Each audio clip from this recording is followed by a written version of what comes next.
Hello everybody, this is ManuS and welcome to another Eternal Top Decks video series. Today it's time to update Feln Control, because some of the latest changes affected Feln Control and the metagame changed a fair share. So I adjusted Feln Control accordingly and figured I'd share it with you. So let's dive right into the deck. Alright, this is the current list.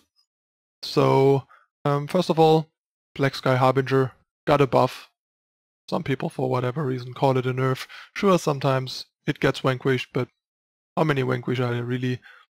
The decks that run vanquish often only have like 2 or 3 at best, and it's not like the deck has no other vanquish targets. It has Varas, it has champions, it now even has Rindra, so it's really not a big deal. But the fact that it blocks so much better and stabilizes so much better by attacking and racing is a pretty big deal, and it's just a much better standalone card now than it was before. Before it was more like an okay utility thing, and now it's a pretty good 6-drop, worthy of a 6-drop legendary that is just pretty good on its own. And Setback gave us a really sweet upgrade to Lightning Storm being kind of lackluster and highly situational, and Setback giving us the same effect without being blank in matchups and situations where Lightning Storm is bad. And the fact that it's a turn slower is not that big of a deal, since turn 2 Lightning Storm doesn't come up that often. Sure, it's a bit clunkier and all, but I think all in all, for like a main deck configuration, having this over Lightning Storm is a huge upgrade. So onto the changes.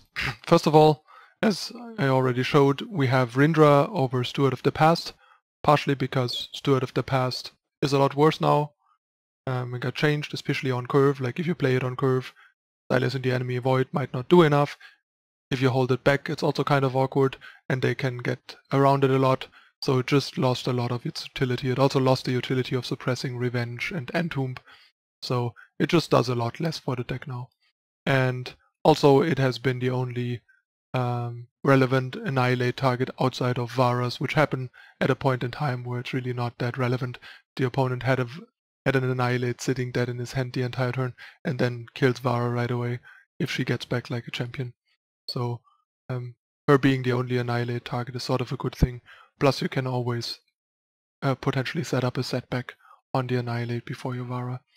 It just makes it that much harder for opponents to tempo you early on when you try to stabilize with units.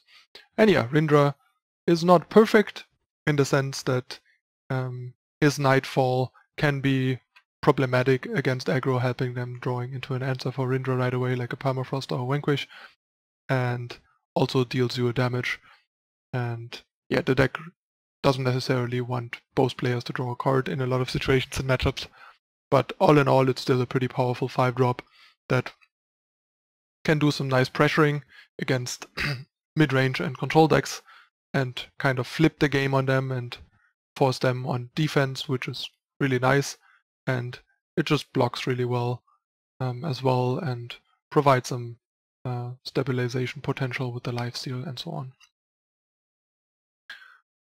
So yeah, I just liked Rindra better than Steward right now. Another change is to the removal suit basically. Now with 4 Setback over Lightning Storm, I dropped the main deck Sabotage, simply because we have that effect with Setback now, and it allows us to run more removal. Then I dropped the Witches, because without Lightning Storm and the change to Witch, Witch becomes worse. With Setback it becomes a turn 8 play, and you still lose the Witch.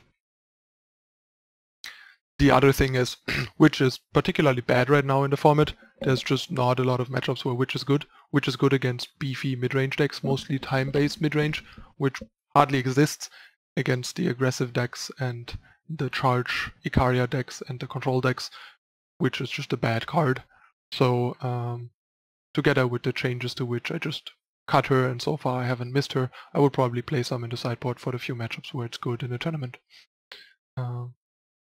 The other thing is 4 feeding time, 0 Death Strike, simply because I don't want more than 4 of these removal, I think. I could maybe see cutting the lone Annihilate for Death Strike, but I think I like the Annihilate a bit better because having enough cheap removal is pretty critical, especially without a sweeper to catch up in Witch anymore. Feeding time became much more important because there's a lot more Mactos now, and Mactos can like really cause trouble to this deck, and feeding time is the best answer to Macto. There's also like random Scream and Reanimator targets and the occasional Dawnwalker where this helps. And yeah, there's also Alchemist, which since its buff turned into a really good card, so being able to kill that efficiently sometimes comes up too, although you obviously don't want to blow your feeding time on Alchemist because those decks usually also have Macto. And yeah, Permafrost, while it is pretty good right now, it's not a good answer to Macto because these decks can just kill it with their own removal or sacrifice it to some stuff or like harsh roll it away. You need a way to shut it down, and feeding time is the only card that can do that. The other thing is I went up to 4 Lightning Strike, both because it's really good against relic weapons and also because I think it's one of the better removal right now. The format is so full of charge units with Highwayman, Bandit Queen, Whirling Duo, all over the place, and even like Soulfire Drake, and Lightning Strike is the only card that deals with all of them. And it's still a decent early game removal against aggressive decks because it kills all of the unit indiscriminate of what they are. Be it a Champion of Chaos, be it a Champion of Glory or Fury, be it a Vadius after you pop the Aegis, Lightning Strike kills them all. And in the end, that's what matters, just being able to consistently interact with what your opponent is doing while taking minimum damage, and Strike is really good at that right now. Then 1 Annihilate, because another cheap removal, it's also a nice fatty removal. But yeah, most of the fatty removal is done by feeding time and Permafrost, because Permafrost is pretty good again right now. It's another decent option against all the multi-faction charge units, because if you can't kill them right away, you want to at least shut them down the next turn, and Annihilate is really bad at that. Annihilate is just not that well positioned. There's a lot of good multi-faction units right now, and the only decks that are heavily played that have good targets for Annihilate basically are the big Combre decks that are coming back thanks to my latest video series, and like Rakano aggro. And Permafrost is just super cheap and efficient and deals with everything. It's even like an okay answer to Macto, at least temporarily if you don't have a feeding time, and it's also really cheap and efficient. And yeah, I just like running for Permafrost again right now because it's so universal, and even if you run into decks like Argenport, this shuts down everything other than Tavrot and so on. And yeah, the rest is basically still the same, still 2 Swindle, went up to 4 Varas because losing Witch gives us some room, and also with Rindra we have some more good units to get back. Harbinger is stronger now, and if we don't have Witch, we need some more power to deal with a bunch of units in play that eventually accumulate that we can't witch away, and need some more power plays, and having 4 Varas is a good way to keep up on the board and eventually overpower certain board states, just killing like the critical units that run away with the game, and the rest gonna be kept in check by Vara and other stuff.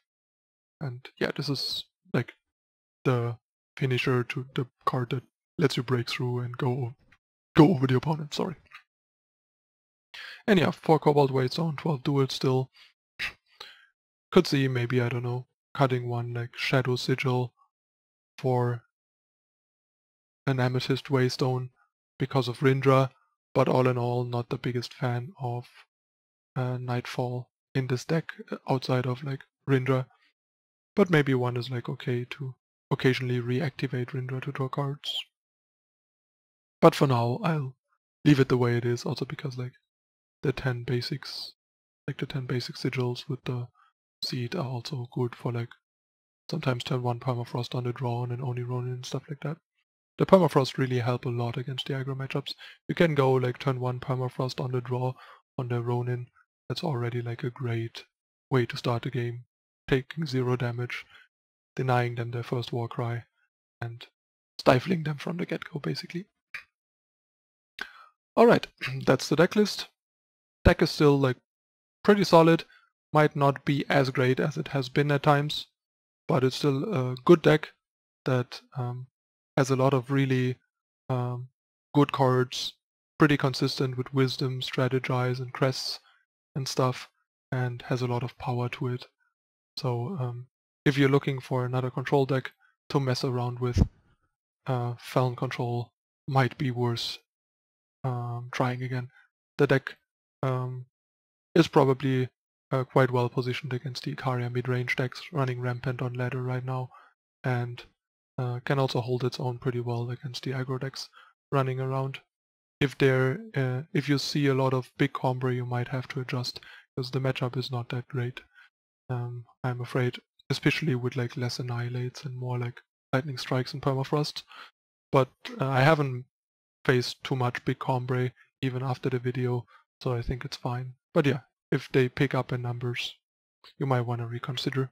And I guess the Ikaria Black matchup is surprisingly winnable and decent from what I played.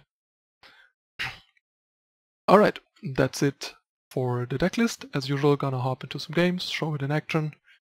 Last Days of Ladder didn't go so well for me after I had like the perfect grasp on ladder in the metagame. I kind of stagnated again and it got to a point where I don't really know just quite what to play and crush like before, and slowly drop down the ladder to like the low 200s, like 210-ish right now, trying a couple of decks and performing mediocrely, and this late in the season going like 5-5 with a deck costs you a fair share of ranks, for example. So trying decks is costly, but gotta test the stuff and provide you guys with the latest scoop on decks, so that's the price. Alright, stay tuned for the games coming up next.